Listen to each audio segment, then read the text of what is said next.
2020 ಮಾರ್ಚ್ನಿಂದ 2021 ಕೊನೆಯವರೆಗೆ ನಮ್ಮ ದೇಶದಲ್ಲಿ ಸುಮಾರು 80ರಿಂದ 90% ಜನರನ್ನು ಕೊರೋನಾ ಸೋಂಕು ಕಾಡಿ ಹೋಗಿ ಆಗಿದೆ.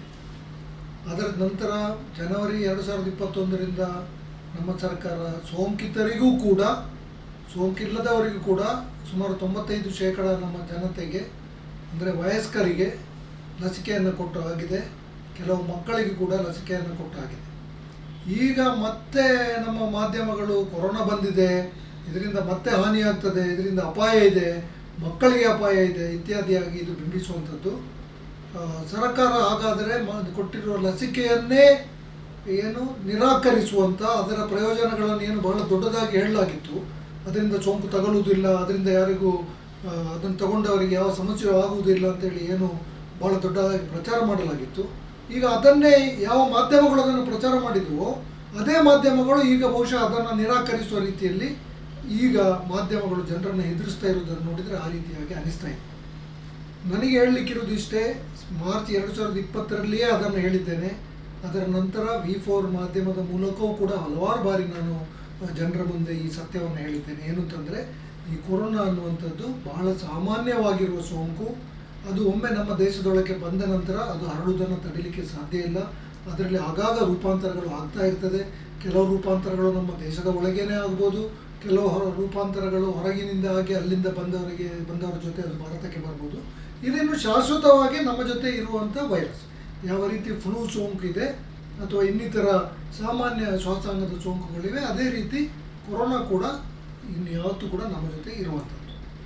ಯಾರಿಗೆ ಈಗಾಗಲೇ ಸೋಂಕು ತಗಲಿ ಅವರು ಏನು ಈ ಸೋಂಕಿನಿಂದ ಗುಣಮುಖರಾಗಿದ್ದಾರೆ, ಅವರಲ್ಲಿ ಯಾವುದೇ ರೂಪಾಂತರಿತ ಕೊರೋನಾ ವೈರಸ್ ಇದ್ದರೂ ಕೂಡ ಅದನ್ನು ಎದುರಿಸಬಲ್ಲಂತಹ, ಅದನ್ನು ನಿಷ್ಕ್ರಿಯಗೊಳಿಸಬಲ್ಲಂಥ ರೋಗ ನಿರೋಧಕ ಶಕ್ತಿ ಜೀವನ ಪರ್ಯಂತ ಅವರಲ್ಲಿ ಆ ರೋಗ ನಿರೋಧಕ ಶಕ್ತಿ ಇರ್ತದೆ. ಆದ್ದರಿಂದ ಈಗಾಗಲೇ ಸೋಂಕಿತರಾದಂಥ ಸರ್ಕಾರದ ಮಾಹಿತಿಯ ಪ್ರಕಾರವೇ ಸುಮಾರು 90%ಕ್ಕಿಂತಲೂ ಹೆಚ್ಚು ಜನರಿಗೆ ಈ ಸೋಂಕು 20-22 ನಡುವೆ ತಗಲಿ ಹೋಗಿ ಆಗಿದೆ. ಅದರಿಂದ ಇವರು ಯಾರೂ ಕೂಡ ಈ ಹೊಸ ರೂಪಾಂತರಿತ ತಳಿಯಿಂದ ಕೊರೋನಾದಿಂದ ಯಾವುದೇ ಅಪಾಯ ಆಗುವ ಸಾಧ್ಯತೆಗಳ ಬಗ್ಗೆ ಯಾವುದೇ ಚಿಂತೆಯನ್ನು ಮಾಡುವ ಅಗತ್ಯ ಇಲ್ಲ. ಬಹುತೇಕ ಇವರು ಯಾರಿಗೂ ಕೂಡ ಅದು ಮತ್ತೆ ಸೋಂಕುವುದು ಕೂಡ ಇಲ್ಲ. ಅವರು ಮೂಗಿನೊಳಗೆ ಪ್ರವೇಶಿಸ್ಬೋದು, ಅಲ್ಲೇ ಅದನ್ನು ಕಾಯ್ತಾ ಇರುವಂಥ ಪ್ರತಿಕಾಯಗಳು ಏನಿದೆ IgA ಮತ್ತು IgG, ಅವು ಇದನ್ನು ಈ ವೈರಸ್ ಒಳಗೆ ಹೋಗಿದಾಗ ಅದನ್ನು ನಾಶ ಮಾಡಿ ಬಿಡ್ತಾರೆ. ಇನ್ನು ಯಾರು ಈಗಾಗಲೇ ಲಸಿಕೆಯನ್ನು ಅಷ್ಟೇ ತಗೊಂಡಿದ್ದಾರೆ, ಆದರೆ ಯಾರಿಗೆ ಸೋಂಕು ತಗಲಲಿಲ್ಲ, ಗೊತ್ತಿದ್ದು ಗೊತ್ತಿಲ್ಲದೆಯೋ ಅಂಥವರಲ್ಲಿ ಸೋಂಕು ತಗಲುವ ಸಾಧ್ಯತೆಗಳು ಖಂಡಿತಕ್ಕೂ ಇದೆ. ಆದರೆ ಲಸಿಕೆಯಿಂದ ಅವರಿಗೆ ಸ್ವಲ್ಪ ಮಟ್ಟಿನ ಏನು ಪ್ರಯೋಜನ ಆಗಬಹುದು, ರೋಗ ರಕ್ಷಣೆ ಸ್ವಲ್ಪ ಮಟ್ಟಿನಲ್ಲಿ ಉಳಿದಿರ್ಬೋದು ಇನ್ನೂ ಕೂಡ. ಬಟ್ ಒಂದು ವೇಳೆ ರೋಗ ರಕ್ಷಣೆ ಇಲ್ಲದೆ ಅವರಿಗೆ ಪೂರ್ಣ ಪ್ರಮಾಣದ ಸೋಂಕು ತಗಲಿದರೂ ಕೂಡ ಇದು ಕೂಡ ನಾನು ಮಾರ್ಚಿನಲ್ಲಿ ಹೇಳ್ತಾ ಬಂದೆ, ಏನಂದರೆ ಕೊರೋನಾದಿಂದ ಗಂಭೀರ ಅಪಾಯ ಆಗುವ ಸಾಧ್ಯತೆಗಳು ತೀರಾ ಕಡಿಮೆ, ಸಾವು ಉಂಟಾಗುವ ಸಾಧ್ಯತೆಗಳು ತೀರಾ ಅತ್ಯಲ್ಪ. ಅದನ್ನು ನಮ್ಮ ದೇಶದ ಎಲ್ಲ ದತ್ತಾಂಶಗಳು, ವಿಶ್ವದ ಎಲ್ಲ ದತ್ತಾಂಶಗಳು ಕೂಡ ಈಗಾಗಲೇ ಅದನ್ನು ದೃಢಪಡಿಸಿದೆ. ಏನಂದರೆ 35 ವರ್ಷಕ್ಕಿಂತ ಕಿರಿಯರಲ್ಲಿ ಕೊರೋನಾದಿಂದ ಸಾವು ಸಂಭವಿಸುವ ಸಾಧ್ಯತೆಗಳು ಇಲ್ಲ ಅಂತ ಹೇಳುವಷ್ಟು ತೀರಾ ನಗಣ್ಯಾಗಿದೆ. ಯಾರಲ್ಲಿ ಆರೋಗ್ಯದ ದೇಹದ ಬೇರೆ ಸಮಸ್ಯೆಗಳು ಇಲ್ಲವೇ ಇಲ್ಲ, ಉದಾಹರಣೆಗೆ ಸಕ್ಕರೆ ಕಾಯಿಲೆ ಇರ್ಬೋದು, ರಕ್ತದೊತ್ತಡ ಇರ್ಬೋದು, ಅಥವಾ ಹೃದಯದ ಕಾಯಿಲೆ ಇರ್ಬೋದು, ಇಂಥ ಯಾವುದೇ ಗಂಭೀರ ಕಾಯಿಲೆಗಳು ಇಲ್ಲದವರಲ್ಲಿಯೂ ಕೂಡ ಕೊರೋನಾದಿಂದ ಗಂಭೀರ ಅಪಾಯ ಆಗುವ ಸಾಧ್ಯತೆಗಳು ಇಲ್ಲವೇ ಇಲ್ಲ. ಮಕ್ಕಳಲ್ಲಂತೂ ಕೊರೋನಾದಿಂದ ಏನೇನೂ ಸಮಸ್ಯೆ ಸಂಭವಿಸುವುದಿಲ್ಲ. ಗರ್ಭಿಣಿಯರಿಗೆ ರಾಜ್ಯ ಸರ್ಕಾರ ಇವತ್ತು ಗರ್ಭಿಣಿಯರಲ್ಲಿ ಮಕ್ಕಳಲ್ಲಿ ಸೋಂಕು ತಗಲಿದರೆ ಅವರು ಎಚ್ಚರ ವಹಿಸಬೇಕು ಇತ್ಯಾದಿಯಾಗಿ ಹೇಳಿದ್ದಾರೆ. ಇದಕ್ಕೆ ಯಾವುದು ವೈಜ್ಞಾನಿಕ ಆಧಾರ ಅಂತ ಹೇಳುವಂಥದ್ದು ನನಗೆ ಇನ್ನೂ ಗೊತ್ತಿಲ್ಲ. ಯಾಕಂದರೆ ಎಲ್ಲಿಯೂ ಕೂಡ ಗರ್ಭಿಣಿಯರಲ್ಲಿ ಮತ್ತು ಮಕ್ಕಳಲ್ಲಿ ಕೊರೋನಾದಿಂದ ತೀರಾ ಗಂಭೀರವಾದ ಸಮಸ್ಯೆಗಳಾಗ್ತದೆ ಅಂತ ಹೇಳೋ ವರದಿಗಳು ಇಲ್ಲವೇ ಇಲ್ಲ. ಆದ್ದರಿಂದ ಸುಮ್ಮನೆ ಈ ಥರ ಮಾಧ್ಯಮಗಳು ಅಥವಾ ಸರ್ಕಾರ ಕೂಡ ಈ ರೀತಿಯಾಗಿ ಜನರನ್ನು ಹೆದರಿಸುವ ಕೆಲಸವನ್ನು, ಭಯಭೀತರನ್ನಾಗಿಸುವ ಕೆಲಸವನ್ನು ದಯವಿಟ್ಟು ಮಾಡಬೇಡಿ. ಜನರು ಕೂಡ ಭೀತಿಗೊಳ್ಳಬೇಡಿ. ಕೊರೋನಾ ಸೋಂಕು ಬಂದರೂ ಕೂಡ ಒಂದೆರಡು ದಿನದಲ್ಲಿ ನೆಗಡಿ, ಕೆಮ್ಮು, ಜ್ವರ ಬರ್ತದೆ, ಮೈಕೈ ನೋವು ಇರ್ತದೆ, ಅದರ ಪಾಡಿಗೆ ಅದು ಹೊರಟು ಹೋಗ್ತದೆ.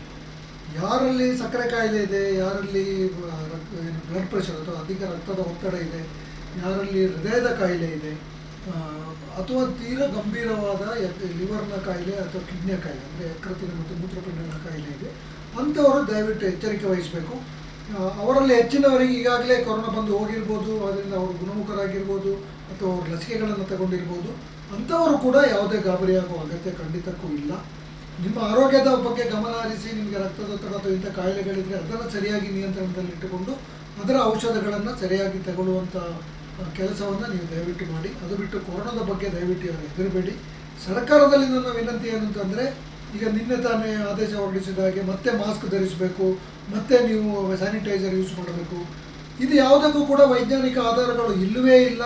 ಇದರಿಂದ ಕೊರೋನಾವನ್ನು ತಡೆಯಲಿಕ್ಕೆ ಸಾಧ್ಯ ಇದೆ ಅಂತ ಹೇಳೋದಕ್ಕೆ ಯಾವುದೇ ವೈಜ್ಞಾನಿಕ ಆಧಾರಗಳಿಲ್ಲ. ಅದು ಸರ್ಕಾರ ಕೂಡ ಜನರಿಗೆ ಇಂಥದ್ದೆಲ್ಲ ಮಾಹಿತಿಯನ್ನು, ಆದೇಶವನ್ನು ಹೊರಡಿಸೋ ಮೊದಲು ದಯವಿಟ್ಟು ವೈಜ್ಞಾನಿಕವಾಗಿ ಆಲೋಚನೆ ಮಾಡಿ. ನಿಮ್ಮ ಸಮಿತಿ ಏನಿದೆ, ಇದನ್ನೆಲ್ಲ ಆದೇಶವನ್ನು ಹೊರಡಿಸುವ ಸಮಿತಿ, ಇದು ಈ ಕಳೆದ 4 ವರ್ಷಗಳಲ್ಲಿ ಹೊರಡಿಸಿರುವ ಯಾವುದೇ ಆದೇಶಗಳು ಕೂಡ ವೈಜ್ಞಾನಿಕವಾಗಿ ಸಾಕ್ಷ್ಯಾಧಾರಿತವಾದದ್ದು ಅಲ್ಲ ಅಂತ ಹೇಳೋದು ಈಗ ಅದು ದೃಢಪಟ್ಟಾಗಿದೆ. ಇನ್ನು ಮತ್ತೆ ಅದೇ ಸಮಿತಿಯಿಂದ ಅದೇ ರೀತಿಯ ಆದೇಶಗಳನ್ನು ದಯವಿಟ್ಟು ಹೊರಡಿಸಬೇಡಿ. ಜನರಿಗೆ ಸತ್ಯವನ್ನು, ವೈಜ್ಞಾನಿಕವಾದ ಮಾಹಿತಿಯನ್ನು ಕೊಡುವ ಪ್ರಯತ್ನವನ್ನು ಸರ್ಕಾರ ಮಾಡಬೇಕು ಅಂತ ನಾನು ಹೇಳಬಯಸ್ತೇನೆ.